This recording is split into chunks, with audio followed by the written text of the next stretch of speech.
Au nom du Père, du Fils, du Saint-Esprit. Amen.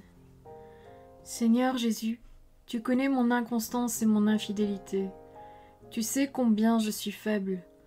Alors je demande en ton nom que notre Père céleste envoie son Esprit pour que quotidiennement je puisse entreprendre la lecture du catéchisme de l'Église catholique et que mon cœur s'ouvre à la tradition enseignée par ton Église, ma mère. Que je puisse ajuster toutes mes actions et mes œuvres à son enseignement. Mon Jésus, avec confiance j'abandonne la constance et la fidélité de toute la démarche entre tes mains.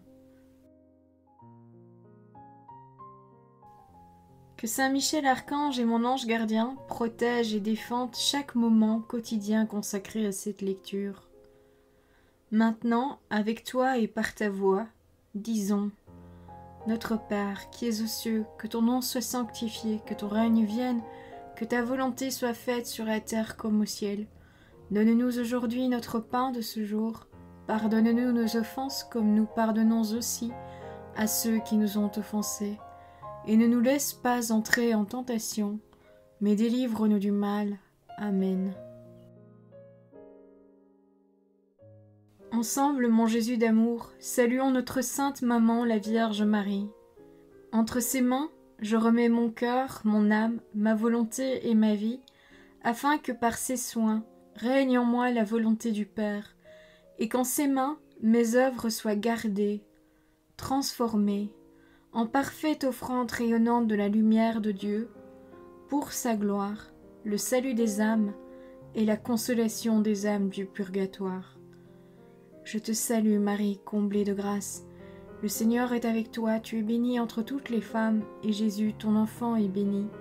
Sainte Marie, Mère de Dieu, prie pour nous, pauvres pécheurs, maintenant et à l'heure de notre mort. Amen. Je te salue Marie, comblée de grâce, le Seigneur est avec toi. Tu es bénie entre toutes les femmes, et Jésus, le fruit de tes entrailles, est béni. Sainte Marie, Mère de Dieu, prie pour nous, pauvres pécheurs, maintenant et à l'heure de notre mort. Amen. Je te salue Marie, comblée de grâce, le Seigneur est avec toi, tu es bénie entre toutes les femmes, et Jésus, le fruit de tes entrailles, est béni. Sainte Marie, Mère de Dieu, prie pour nous pauvres pécheurs, maintenant et à l'heure de notre mort. Amen.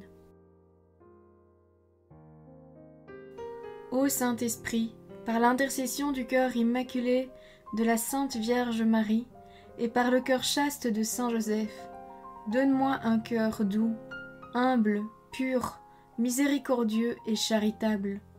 Rends-moi docile à tes célestes inspirations, et prompte à y répondre. Que mon cœur enflammé de ton amour soit en toutes ses œuvres dans la volonté du Père, œuvrant ainsi sous ton joug léger et joyeux. Père céleste, je fais ces demandes par les mérites, les œuvres et les souffrances de Jésus-Christ, ton Fils bien-aimé. En mon nom, au nom des âmes de ma famille, au nom des âmes de mes proches, au nom des âmes qui se sont recommandées à mes prières, au nom des âmes constituant ta Sainte Église, le pape, les cardinaux, les évêques, les prêtres, les religieux et religieuses, les laïcs, au nom des âmes qui ne te connaissent pas, des âmes des païens, des âmes des hérétiques, des âmes des apostats et des âmes froides.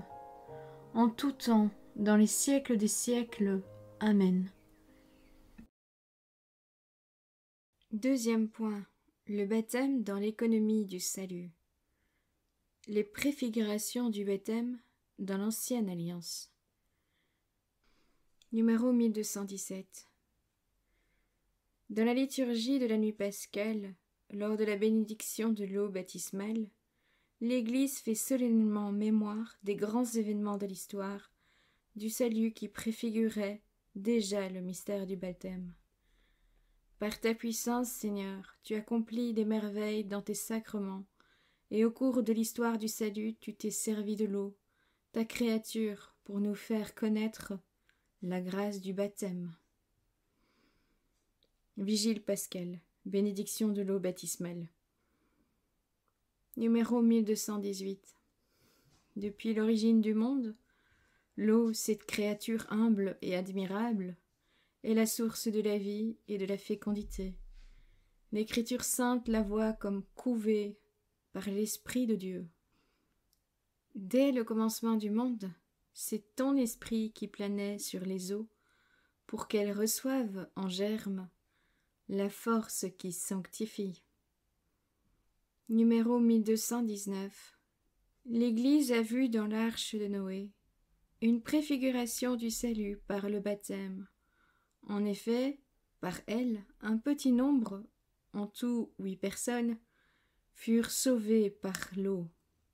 Voir la première lettre de Pierre, chapitre 3, verset 20. Par les flots du déluge, tu annonçais le baptême qui fait revivre, puisque l'eau y préfigurait également la mort du péché et la naissance de toute justice. Numéro 1220. Si l'eau de la source symbolise la vie, l'eau de la mer est le symbole de la mort. C'est pourquoi il pouvait figurer le mystère de la croix. De par ce symbolisme, le baptême signifie la communion avec la mort du Christ. Numéro 1221.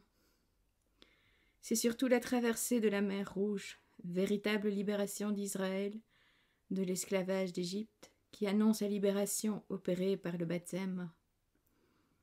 Aux enfants d'Abraham, tu as fait passer la mer Rouge à pied sec, pour que la race libérée de la servitude préfigure le peuple des baptisés.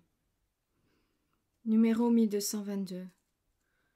Enfin, le baptême est préfiguré dans la traversée du Jourdain, par laquelle le peuple de Dieu reçoit le don de la terre promise à la descendance d'Abraham, image de la vie éternelle. La promesse de cet héritage bienheureux s'accomplit dans la nouvelle alliance. Le baptême du Christ. Numéro 1223. Toutes les préfigurations de l'ancienne alliance trouvent leur achèvement dans le Christ Jésus.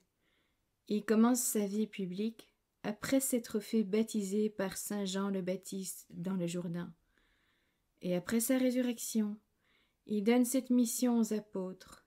Allez donc de toutes les nations, faites des disciples, les baptisant au nom du Père, du Fils et du Saint-Esprit, et leur apprenant à observer tout ce que je vous ai prescrit. Voir l'Évangile selon saint Matthieu, chapitre 28, les versets 19 et 20. Numéro 1224.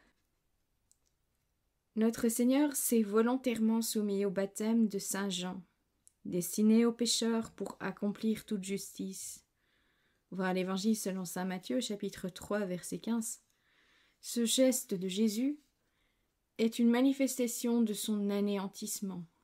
L'esprit qui planait sur les eaux de la première création descend alors sur le Christ. En prélude de la nouvelle création, et le Père manifeste Jésus comme son Fils bien-aimé. Voir l'Évangile selon saint Matthieu, chapitre 3, versets 16 et 17. Numéro 1225. C'est dans sa Pâque que le Christ a ouvert à tous les hommes les sources du baptême.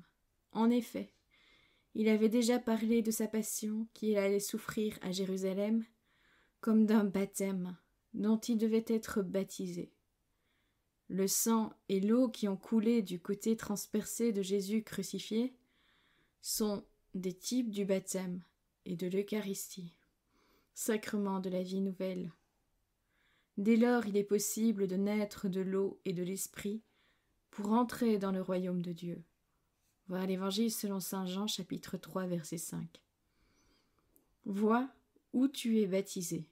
D'où vient le baptême, sinon de la croix du Christ, de la mort du Christ. Là est tout le mystère. Il a souffert pour toi. C'est en lui que tu es racheté. C'est en lui que tu es sauvé. Saint Ambroise. Voilà, c'est tout pour aujourd'hui. Je vous souhaite à tous une bonne et sainte journée.